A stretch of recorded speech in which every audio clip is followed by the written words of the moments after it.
Loué soit Jésus-Christ, l'époux des âmes fidèles, qui l'invite à ses noces éternelles. Sa paix soit avec vous. Les relations sexuelles prénuptiales compromettent les chances de succès du mariage. Plusieurs estiment s'aimer si fort qu'ils considèrent que seules les relations sexuelles sont capables d'exprimer leur amour, avec ou sans mariage. Quelles sont les conséquences d'une telle décision? La première conséquence est que la frontière, la ligne de démarcation entre l'état de vie des gens mariés et l'état de vie des gens non mariés s'estompe. De sorte que le jour du mariage, qui devrait être l'un des plus beaux de la vie, qu'est-ce que le mariage va changer dans la vie des époux? Ils avaient des relations sexuelles avant le mariage, ils en auront après. Leur mariage ne va en rien changer leur comportement. Et donc, ils auront eux-mêmes réduit leur mariage à n'être qu'une formalité sans importance, n'ayant pas de signification pour leur comportement. Ils auront dévalorisé leur mariage. Et c'est bien un mariage dévalorisé qu'ils vont contracter, puisque la ligne de démarcation entre l'état de vie des gens mariés et l'état de vie des gens non mariés aura été gommée.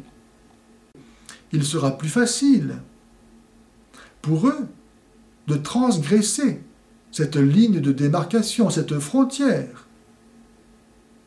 Il est plus facile à un voleur de récidiver qu'à quelqu'un qui a toujours fait preuve d'une parfaite honnêteté. Ainsi, des personnes qui auront eu des relations sexuelles avant le mariage sont davantage susceptibles d'être infidèles à leur conjoint que des personnes qui n'auront eu des relations sexuelles que dans le cadre du mariage. La deuxième conséquence est que la liberté des conjoints se trouve altérée. La condition pour pouvoir dire oui est de pouvoir dire non.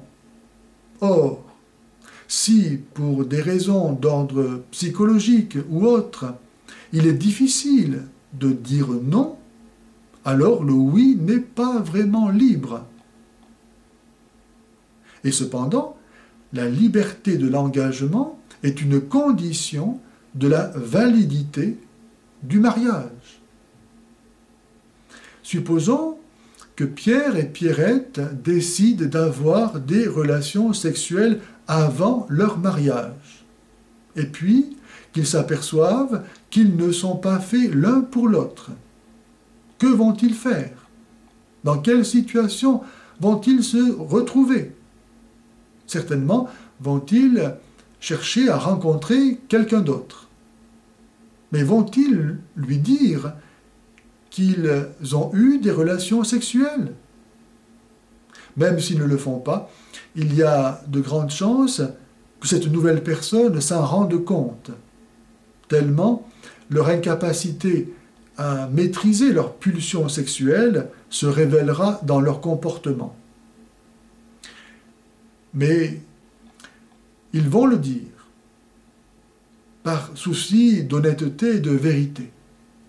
Et alors, cette nouvelle personne qui sera vierge et qui aura un peu de bon sens, certainement va-t-elle couper cette relation.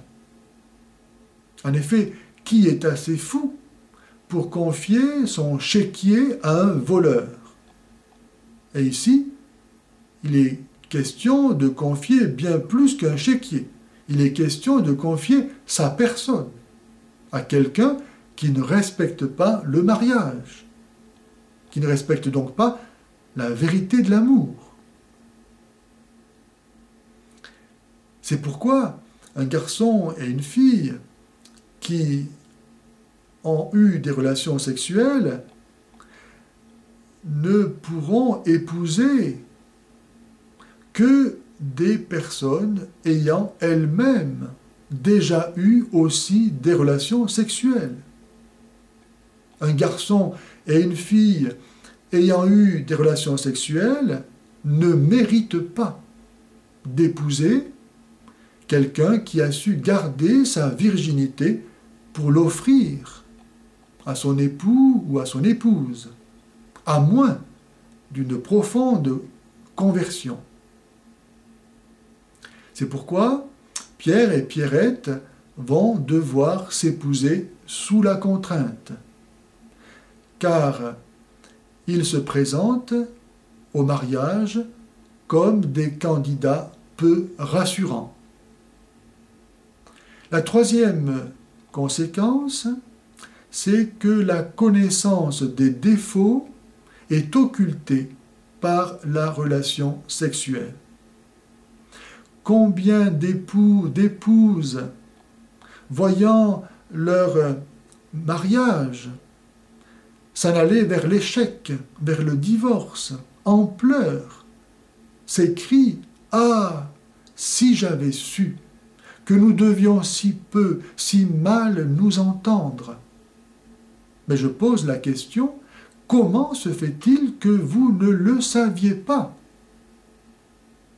C'est que, au lieu d'apprendre à se connaître durant les fiançailles, sur le plan des idées, des habitudes, du caractère, les époux n'ont eu d'intérêt que pour les choses du sexe. La relation sexuelle a cette vertu merveilleuse, qui est un don de Dieu, d'effacer les défauts, les lacunes des époux en les unissant si intimement.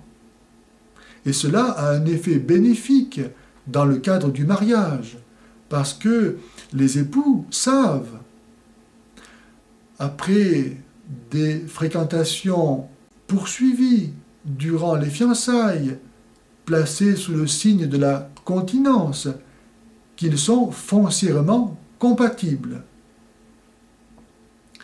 Mais cette vertu qui efface les défauts, les lacunes, merveilleuse en soi, est néfaste en dehors du mariage.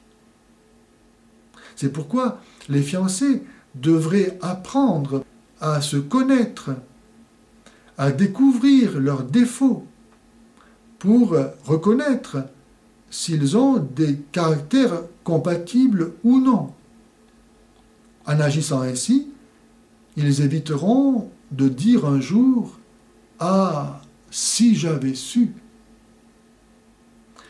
Que le Seigneur Jésus, qui est venu nous apprendre à aimer, en nous montrant jusqu'où va la maîtrise de soi, nous donne par son esprit d'aimer comme il a aimé.